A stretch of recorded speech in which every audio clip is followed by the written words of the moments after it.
స్తోత్రం. హల్లెలూయా, హల్లెలూయా, హల్లెలూయా.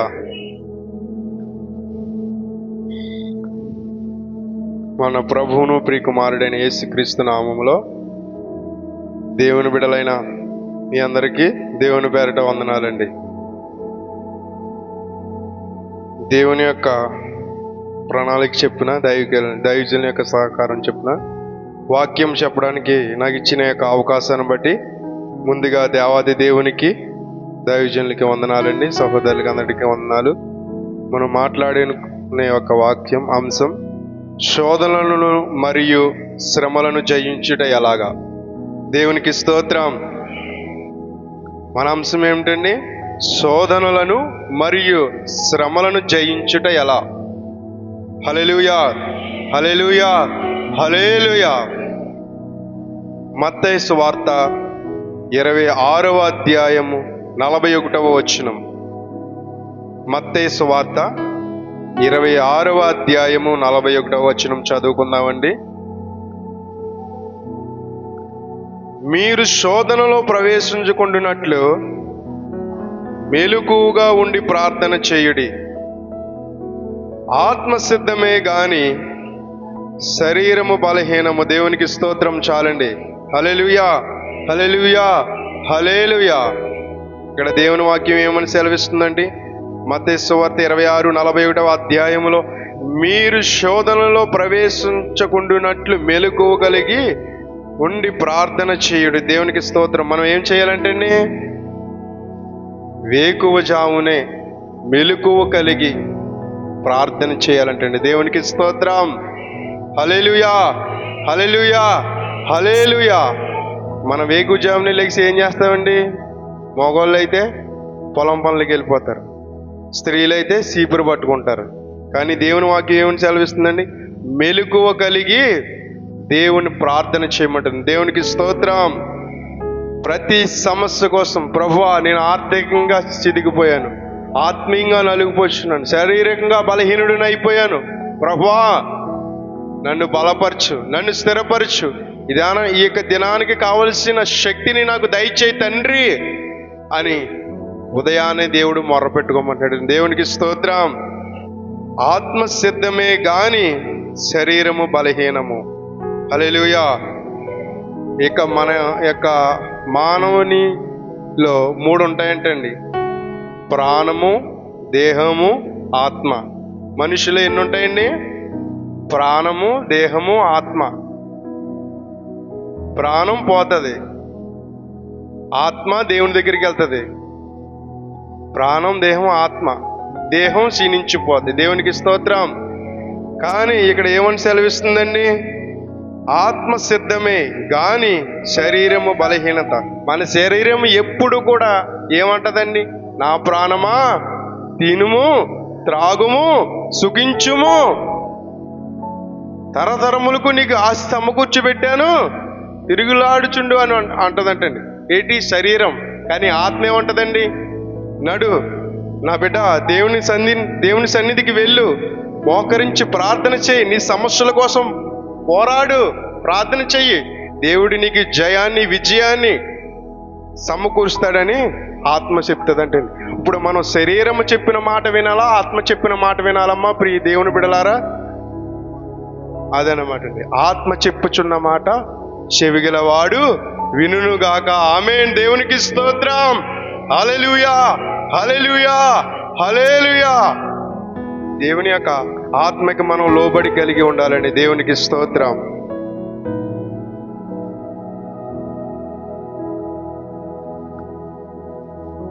ఒకటవ కొరింథీ 10వ అధ్యాయం 13వ వచనం కూడా చదువుకుందామండి. అదే యొక్క అంశం మీద. 1వ కొరింథీ 10వ అధ్యాయం 13వ వచనం. సాధారణముగా మనుషులకు కలుగు శోధన తప్ప మరి ఏదియో మీకు సంభవింపలేదు.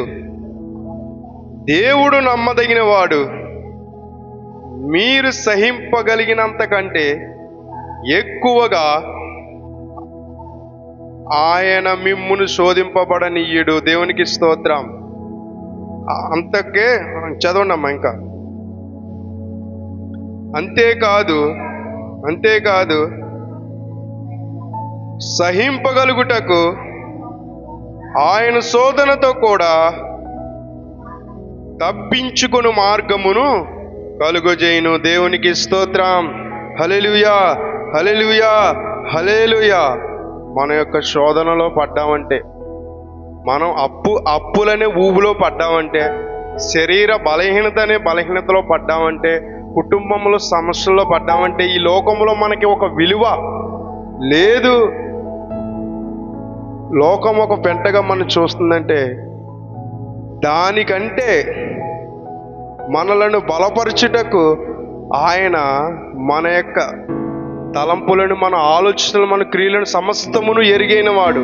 మనం ఎంతైతే సహిస్తామో, ఎంతైతే భరిస్తామో, ఎంతైతే ఓర్చుకోగలుగుతామో అదే మనకి దేవుడు దయచేస్తాడంటే, సాధారణముగా మనుషులకు కలుగు శోధన తప్ప మరి ఏదియు మీకు సంభవింపలేదు. దేవునికి స్తోత్రం.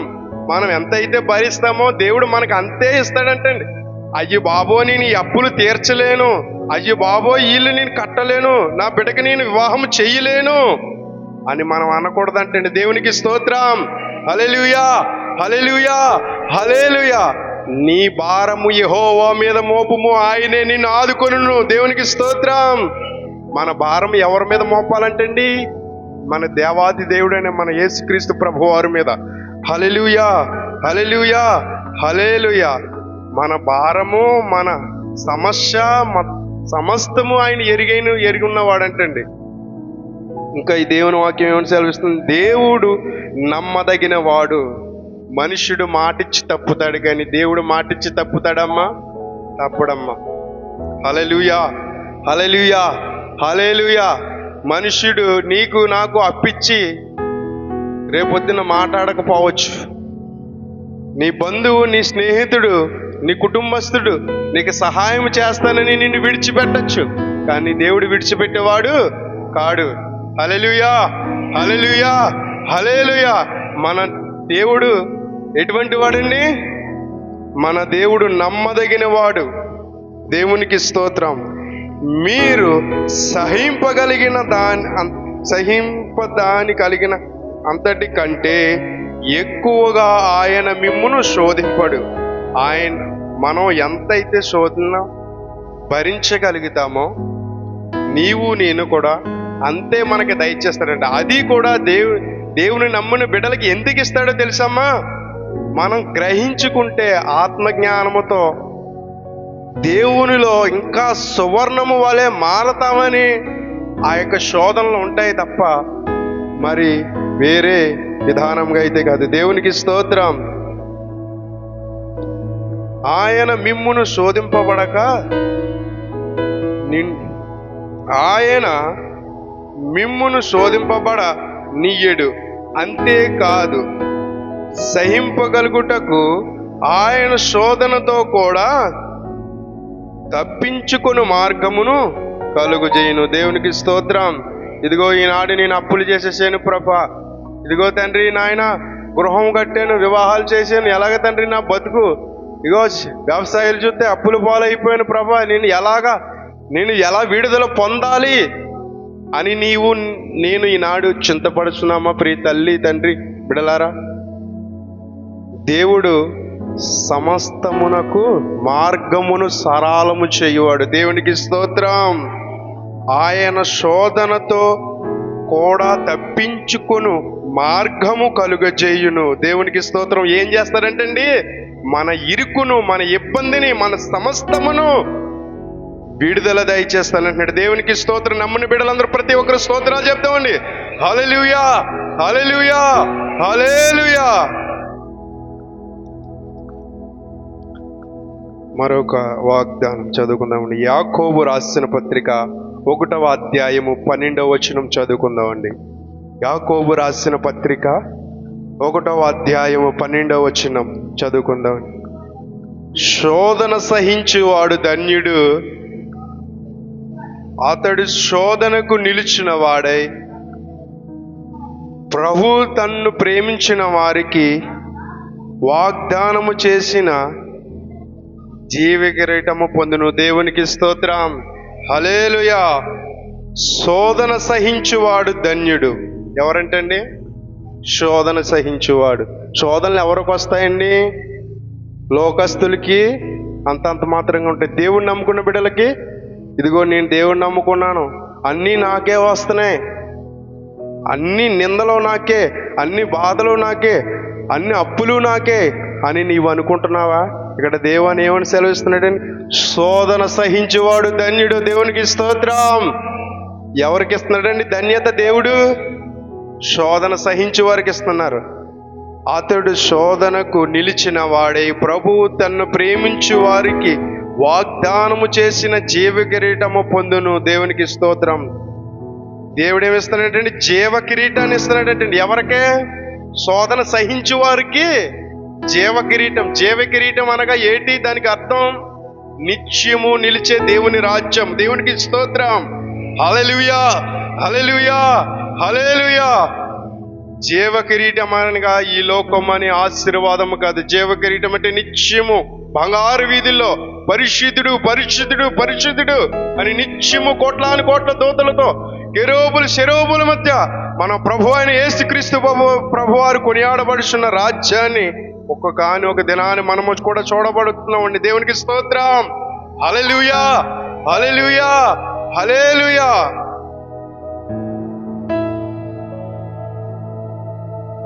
పేతురు రాసిన పత్రిక 1వ అధ్యాయం 7వ వచనం చదువుకుందామండి.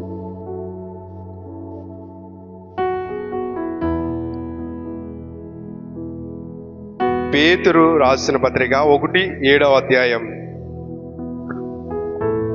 7వ వచనం.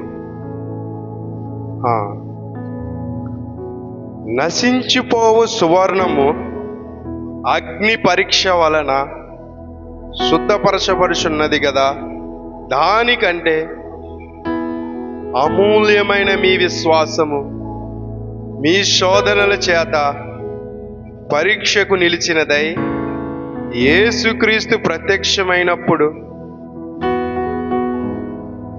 మీకు మెప్పుయు మహిమయు ఘనతయు కలుగుటకు కారణమగును. దేవునికి స్తోత్రం. హల్లెలూయా, హల్లెలూయా, హల్లెలూయా. ఇక్కడ దేవుని వాక్యం ఏమని సెలవిస్తుందండి? 1వ పేతురు 1వ అధ్యాయం 7వ వచనంలో నశించిపోవు సువర్ణము అగ్ని పరీక్షల వలన శుద్ధపరచబడినది కాదా, దానికంటే అమూల్యమైన మీ విశ్వాసము ఈ శోధనలను చేత పరీక్షకు నిలిచినదై యేసుక్రీస్తు ప్రత్యక్షమైనప్పుడు మీకు మహిమయు ఘనతయు కలుగుటకు కారణము. దేవునికి స్తోత్రం. దేవుని ఇక్కడ వాక్యం ఏమని సెలవిస్తుందండి? మీ విశ్వాసము శోధనల చేత పరీక్షకు నిలిచినదై యేసుక్రీస్తు ప్రత్యక్షమైనప్పుడు మీకంటే ఎవరికండి? దేవుని విశ్వాసులమైన నీకు, నాకు, మనందరికీ మేము మహిమయు ఘనతయు కలుగుటకు కారణము. మహిమయు ఘనత అంటే దేవుని బిడ్డలకే అది వస్తుందండి. దేవునికి స్తోత్రం. హల్లెలూయా, హల్లెలూయా, హల్లెలూయా. మార్కు సువార్త 14వ అధ్యాయం 38వ వచనం చదువుకుందామండి.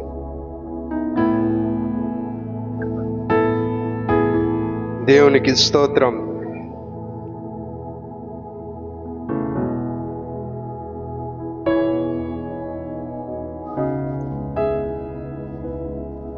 మీరు శోధనలో ప్రవేశించినట్లు మెలకువ కలిగి ప్రార్థన చేయుడి. ఆత్మసిద్ధమే గాని శరీరము బలహీనము. ఇందాక మనం చెప్పుకున్నాం కదండి. మళ్ళా మార్కు సువార్తలో కూడా దేవుడు మళ్ళా మాట్లాడుతున్నాడు, పదే మాట్లాడుతున్నాడు. మీరు మెలకువ కలిగి ప్రార్థన చేయుడి, శోధనలో ప్రవేశించకుండానట్లు మీరు ప్రార్థన చేయుడి. దేవునికి స్తోత్రం. యెషయా గ్రంథము 49వ అధ్యాయం 25వ వచనం చదువుకుందామండి. యెషయా 49:25.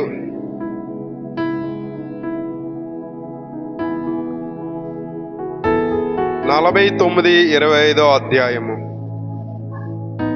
యెహోవా ఎలాగూ సెలవిస్తున్నాడు కాదండి.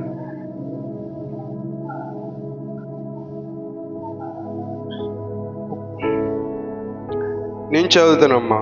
యెషయా 49:25. నీతో యుద్ధము చేయు వారితో నేను యుద్ధము చేయుదును. దేవునికి స్తోత్రం.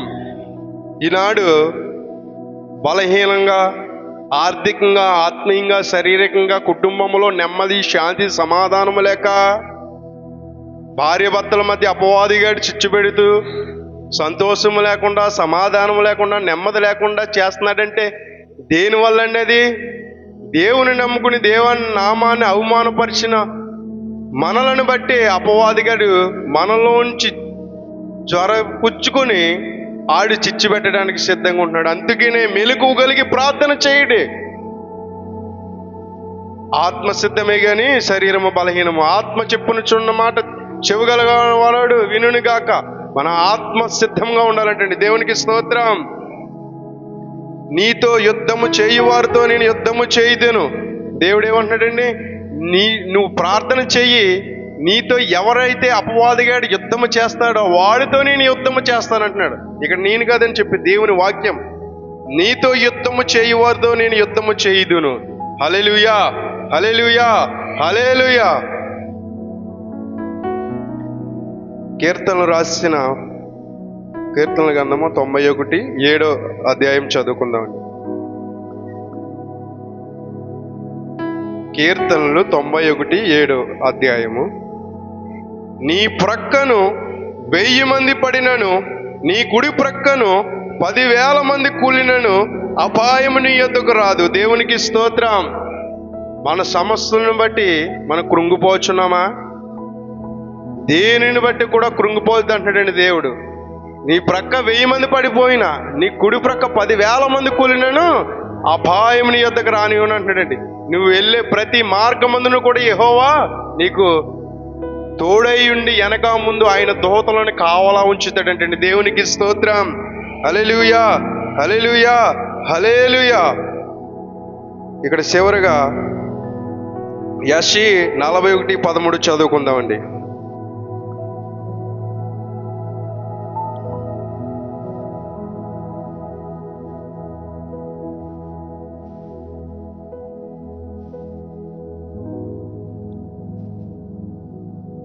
చదువుతానమ్మా. నీ దేవుడైన యెహోవానగు నేను భయపడకుము, నేను నీకు సహాయము చేయుదును.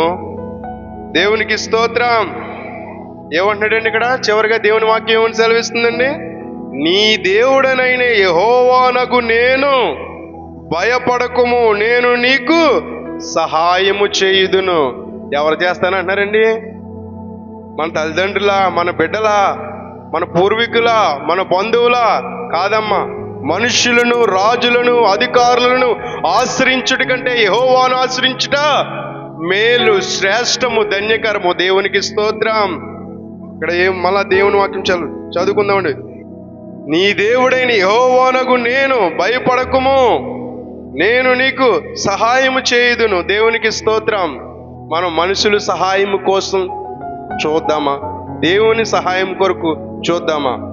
మన హృదయాలను మనమే ఒక్కసారి పరీక్షించుకొని దేవుని సన్నిధిలో కనిపెడుతూ ఈ మాటలు ముగించుకుంటున్నాను. పరిశుద్ధుడి వాక్యం దీవించి ఆశీర్వదించునుగాక. పరిశుద్ధుడా, ప్రేమ నమ్మకము కలిగిన మా యేసయ్య ఘనమైన నామమునికే నీకు లెక్కలేని స్తుతులు స్తోత్రాలు చెల్లించుకుంటున్నాను తండ్రి ప్రభువా. ఇదిగో ప్రభువా, నీ వాక్యముల శోధనలోను నాయన పడకుండా నాయన మెలకువగలిగి ప్రార్థన చేయమంటున్నావు ప్రభువా. అయా, శరీరము బలహీనము, ఆత్మసిద్ధమే కానీ శరీరము బలహీనమై ఉన్నది ప్రభువా. అయా, బలహీనమైన మా శరీరాన్ని బలపరచండి. ఈ ఆత్మలో వర్ధిల్లే భాగ్యాన్ని అయా నాకు మాకందరికి నీ దయచేయండి. బలహీనమైన మమ్మలందరూ బలపరచండి. రోగులను స్వస్థపరచండి. అంగహీనులు లేవనెత్తండి. తాగుబోతులను మార్చండి. వ్యభిచారులను మార్చండి ప్రభువా. కుటుంబాల్లో నెమ్మది లేని బిడ్డలకి నెమ్మది, శాంతి లేని బిడ్డలకి శాంతి, సమాధానం లేని బిడ్డలకి సమాధానమును అనుగ్రహించండి. నిస్సహాయ స్థితిలో ఉన్న బిడ్డలకి నీ దైవ సహాయమును దయచేయమని అయా నాయన వచ్చిన ప్రతి బిడ్డను మీరు జ్ఞాపకము చేసుకోమని నీ వాక్కు శక్తితో అయా మాలో ఉండి మాట్లాడిన విధానాన్ని బట్టి నీకు స్తోత్రాలు చెల్లించుకొంచు. ఈ కొద్ది ప్రార్థనల తప్పులు పొరపాట్లుంటే క్షమించి నీ రాకడలో ఎత్తబడే సంఘములో మేమందరూ ఆయన సిద్ధపడి ఉండేటకు సహాయము దయచేయమని మన ప్రభువును ప్రియకుమారుడైన యేసుక్రీస్తు నామములో దేన ప్రార్థన మిక్కిలి బ్రతిమాలి వేడుకొంచున్న నా ప్రియ పరలోకపు తండ్రి. ఆమేన్, ఆమేన్, ఆమేన్. ప్రభు యేసు రక్తం, శిలువ రక్తం సంపూర్ణ విజయం కలుగును గాక. అపవాది క్రియలు లయమగును గాక. ఆమేన్, ఆమేన్, ఆమేన్. అందరికీ వందనాలండి.